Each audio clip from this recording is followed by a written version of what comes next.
ماذا حدث لصفقات كيد النسوان اللي هو بالمناسبة عملوهم كلهم واخدوهم كلهم علشان البطولة بتاعت كأس العالم للأندية؟ خد عندك أول واحد إيمان عاشور، اللي هو إيمان عاشور اللي في الدوري، في احتفالهم بالدوري اللي سرقوه، كسر الاستاد واخد بنته ودخل والسور والقصة اللي احنا عارفينها، وما فيش ولا عقوبة اخدها. إيمان عاشور لما كان في الزمالك وغنى في اوضه اللبس اتوقف 8 شهور. الاتحاد المصري ولجنه العقوبات ما طلعتش اي عقوبه على ايمان عاشور.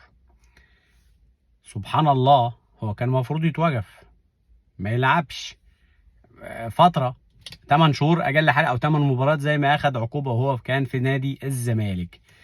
راح الاهلي طبعا لا عقوبه وكل شيء ماشي والدوري بيتسرق والناس مكمله ولا كان في حاجه حصلت. المهم ان امام عاشور ما اخدش العقوبه من الاتحاد المصري، لكن هو اتخلع كتفه في اول 10 دقائق او 5 دقائق من اول مباراه في كاس العالم للانديه، اللي هم بالمناسبه مش عايزين يضايقوا اللعيبه علشان رايحين كاس العالم للانديه. ادي ايمان خد العقوبه بتاعته، اتوقف رسمي، اتوقف مع نفسه، مش هيلعب فتره لغايه لما يصحى. ده اول واحد. هتقول لي انت فرحان؟ فرحان ان العدل اتطبق عليه، لان مفيش عدل جه من المنظومه ومن المسؤولين عن الرياضه، لكن العدل اتطبق عليه. اركن ايمان، صفقه كيد نسوان، اركن ويهز لك كتافه كده. ادي يا عم كتافك، يعني ربنا يخليهم لك، اتخلع منهم واحد فبطل تهزهم عشان ما يتخلعش التاني. اصل ده شغل كيد نسوان بيقولوا عليه. ركنا ايمان.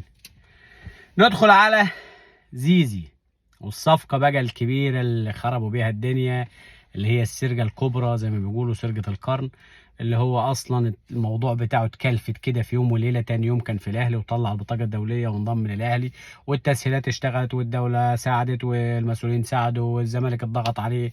متعرفش القصة؟ مش ظلم كبير حصل واتسرق اللاعب من نادي الزمالك، وخلوا نادي الزمالك يخسر بطولات ويخسر فلوس ويخسر كل شيء. لو في قضية حقيقية يتعاقب زيزو ويتعاقب الأهلي. هوب زيزو راح عشان كل ده عشان برضو كاس العالم للانديه. سبحان الله، ما كله خلص في يوم كاس العالم للانديه ده. زيزو يدخل ويخرجه المدرب، سبحان الله، يدخل ويخرج، يعني خد ياض روح ياض، خد ياض روح ياض. ما لحقش يلا، يعني بص، درجن ياخد الكوره ودرجن هوب وجع، عمل ضربه جزاء. طبعا كله قال لك بس ده زيزو كده دخل التاريخ من اول مباراه وضربه الجزاء، يعني بص، هنعرف نحفل صح وهنقول للاهلاويه اول هدف في البطوله اسيست زيزو، اسيست زيزو بيجي سوسته، زيزو بيجي سوسته، مش اسيست، سوسته. سوسته رايح ياض، خد ياض، ادخل ياض، اطلع ياض.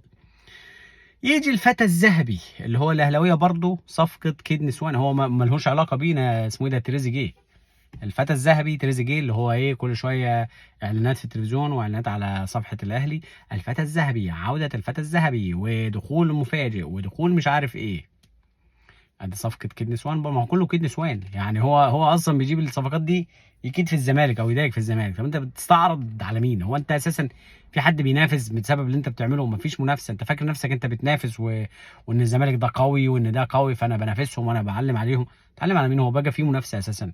هو انت خليت في منافسه؟ ما انت بتاخد كل شيء بتسرقه و... وبتدمر المنافسات وبتقتل تكافؤ الفرص في مكتب زي ما بيقولوا. فجالك الفتى الذهبي، هوب طلعها، غير يا عم الفتى الذهبي. بن خسران، قصدي بن رمضان. بن رمضان بقى قال لك يعني الواد اللعيب والعالمي فرحانين بس ان عشان عدى بكوره من ميسي. يا ابني هو ميسي ده لو في ميسي في وقته اللي هو 25 سنه، هتفكر انك تعمل كده معاه؟ هتفكر حتى؟ ده ميسي 40 سنة وعمل حوالي 5 6 كور على الشناوي، قطم وسطه فيهم، قطم وسطه حرفيا، وفي كورة خبطت في الشبكة من بره كله قال لك دي جون. ميسي اللي انت فرحان ان مثلا كورة عدت وهو كان اصلا رايح في اتجاه يعني مضاد.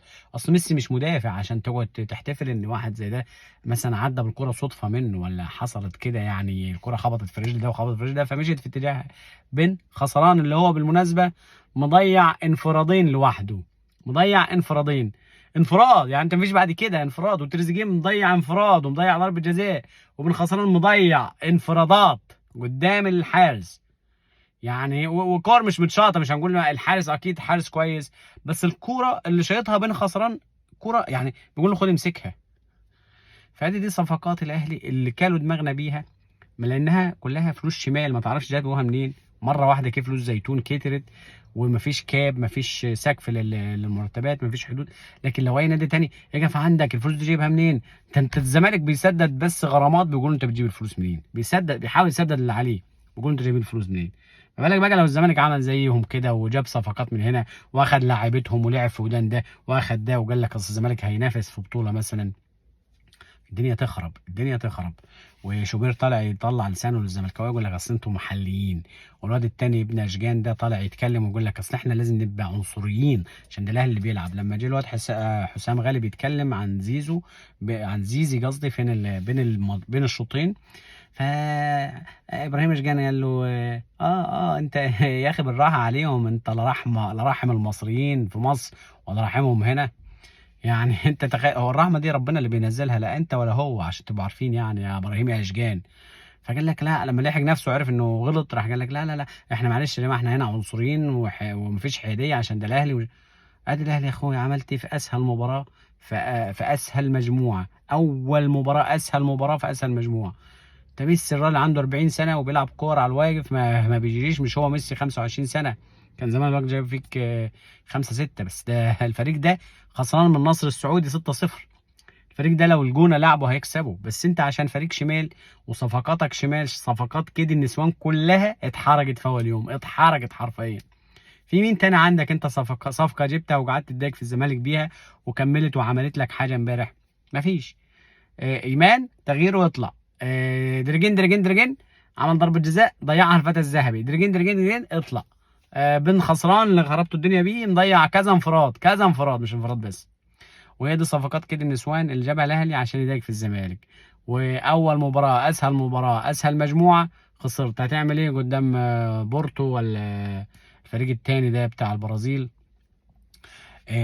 انتوا يعني كل شغلكم في الدنيا كده، سرقه نتش، تحفيل على الفاضي، زيطه في حاجات ما تخصكوش اساسا. يعني مثلا لو الزمالك اخد بطوله، هو ده اصل ده بص مش بيحفلوا. اه طبعا الزمالك بيكافح عشان ياخد بطوله من منظومه كامله فاسده. لما بناخد كاس ولا بناخد سوبر افريقيا منك، فده انجاز كبير، لانك انت ما بتلعبش لعب نظيف، انت بتلعب لعب قذر شمال. هنشوفكم بقى في المباريات في الاثنين مباريات الجايين. والانديه دي برضو هم افضل سنه من انتر ميامي، بس انديه تعبانه في الدوريات بتاعتها، لان البطوله دي كلها اساسا غلط. البطوله دي الفيفا بتفكر اصلا تلغيها حرفيا، لان عشان تعمل بطوله اسمها كاس العالم للانديه لازم تعمل لها تصفيات، ما تاخدش بقى من هنا ومن هنا شويه ويقول لك هي دي البطوله. لا، البطوله الحقيقيه لو انت عايز تعمل بطوله زي المنتخبات كده، تعمل تصفيات في افريقيا، تصفيات في اسيا، تصفيات في اوروبا، تصفيات في امريكا.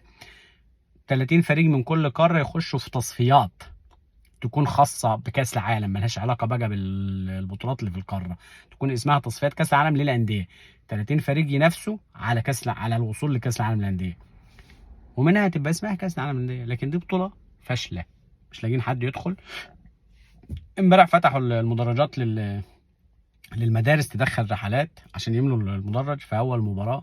فضيحه فضيحه.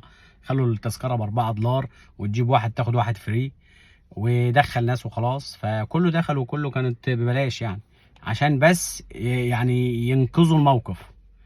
صفقات كده النسوان اتحرجت في اول يوم. سلام.